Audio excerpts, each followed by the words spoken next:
আচ্ছা, খেলাধুলার প্রতি যে প্যাশন, সেটাকে কি একটা সিকিউরড আর প্রভাবশালী সরকারি চাকরির সাথে জুড়ে দেওয়া যায়? আজকের এই আলোচনায় আমরা দেখব কিভাবে ফিজিক্যাল এডুকেশনে পিএইচডি করে এই অসাধারণ সম্ভাবনাটাকে সত্যি করা যায়। হ্যাঁ, এই প্রশ্নটাই তো অনেকের মনে ঘোরে, তাই না? চলুন এর উত্তরটা খুঁজে বের করি আর দেখি কিভাবে একটা সর্বোচ্চ শিক্ষাগত যোগ্যতা এক্ষেত্রে গেম চেঞ্জার হয়ে উঠতে পারে। তাহলে উপায়টা কি? কিভাবে এই দুটোকে এক করা যায়? উত্তরটা হলো এই ফিল্ডের সর্বোচ্চ একাডেমিক ডিগ্রি অর্জন করা, মানে ফিজিক্যাল এডুকেশনে পিএইচডি। সহজ করে বললে ফিজিক্যাল এডুকেশনে পিএইচডি হল স্পোর্টস সায়েন্সের সবচেয়ে বড় ডিগ্রি, মানে এটাই টপ লেভেল। এই প্রোগ্রামটা শুধু একজন এক্সপার্টই তৈরি করে না, বরং তাকে শিক্ষা, গবেষণা আর পলিসি তৈরির ক্ষেত্রে নেতৃত্ব দেওয়ার জন্য একেবারে তৈরি করে দেয়। কিন্তু এই ডিগ্রিটা শুধু একটা সার্টিফিকেট না, এর আসল উদ্দেশ্য কিন্তু আরও অনেক গভীর। যেমন ধরুন, রিসার্চের স্কিল বাড়ানো, শিক্ষকতার মান আরও ভালো করা, আর সবথেকে বড় কথা, দেশের খেলাধুলার উন্নতিতে সরাসরি সাহায্য করার মতো বিশেষজ্ঞ তৈরি করা। তো চলুন এবার সেই আসল জায়গাটায় আসা যাক, যার জন্য সবাই অপেক্ষা করে আছে। কিভাবে এই পিএইচডি ডিগ্রি সরকারি চাকরির দরজাগুলো খুলে দেয়?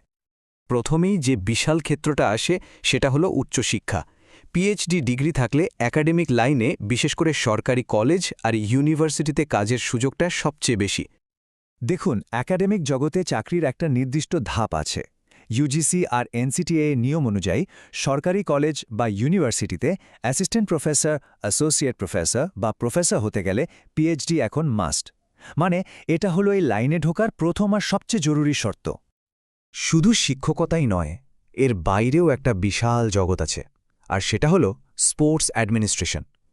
এইখানে কিন্তু দেশের খেলাধুলার পলিসি তৈরি হয়, বড় বড় প্রোগ্রাম চালানো হয়, আর পুরো স্পোর্টস ইনফ্রাস্ট্রাকচারটা ম্যানেজ করা হয়। জেলা ক্রীড়া অফিসার থেকে শুরু করে স্পোর্টস অথরিটি অফ ইন্ডিয়া বা এসএআইয়ের বড় অফিসার পর্যন্ত এই সব গুরুত্বপূর্ণ পদে পিএইচডি থাকলে একটা আলাদা অ্যাডভান্টেজ পাওয়া যায়। ভাবুন তো, খেলো ইন্ডিয়া বা ফিট ইন্ডিয়া মুভমেন্টের মতো ন্যাশনাল মিশনে নেতৃত্ব দেওয়ার সুযোগ। দারুণ ব্যাপার, তাই না? আচ্ছা, যাদের আগ্রহ রিসার্চ আর সায়েন্টিফিক অ্যানালাইসিসের দিকে, তাদের জন্য কিন্তু সরকারি ক্ষেত্রে দারুণ সব সুযোগ রয়েছে। এটা কিন্তু একটা খুব স্পেশালাইজড আর সম্মানজনক একটা ফিল্ড। যেমন ধরুন স্পোর্টস সায়েন্টিস্ট, রিসার্চ অফিসার বা এক্সারসাইজ ফিজিওলজিস্ট। আর কাজ করার সুযোগ কোথায়? এসএআই, পাটিয়ালার এনআইএস বা এমনকি আইসিএমআরের মতো দেশের সেরা প্রতিষ্ঠানগুলোতে। এখানে প্লেয়ার্সদের পারফরম্যান্স অ্যানালিসিস করা থেকে শুরু করে ট্রেনিংয়ের নতুন নতুন পদ্ধতি বের করার মতো হাই লেভেল কাজ করা হয়। এবার একটা একদম অন্য রকম ফিল্ডের কথা বলি, ডিফেন্স আর পুলিশ ফোর্স।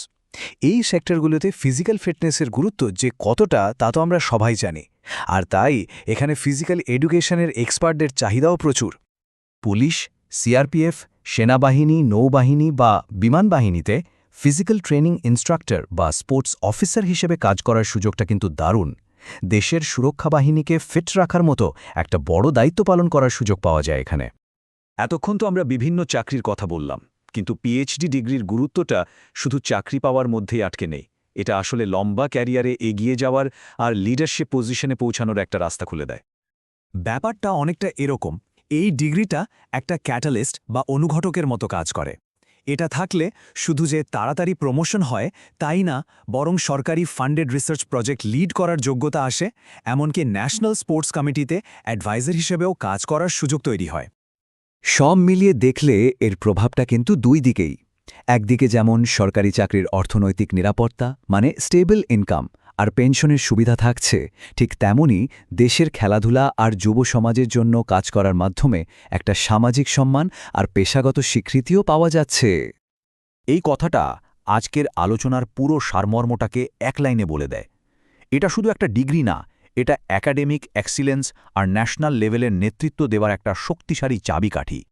তাহলে শেষ প্রশ্নটা এটাই, খেলাধুলার প্রতি এই যে ভালোবাসা, এই যে প্যাশন, সেটাকে দেশের জন্য একটা বড় অবদানে আর নিজের জন্য একটা উজ্জ্বল কেরিয়ারে বদলে ফেলার জন্য এই পথে হাঁটার কথা কি ভাবা যায়? উত্তরটা কিন্তু ভবিষ্যতের সিদ্ধান্তের মধ্যেই লুকিয়ে আছে।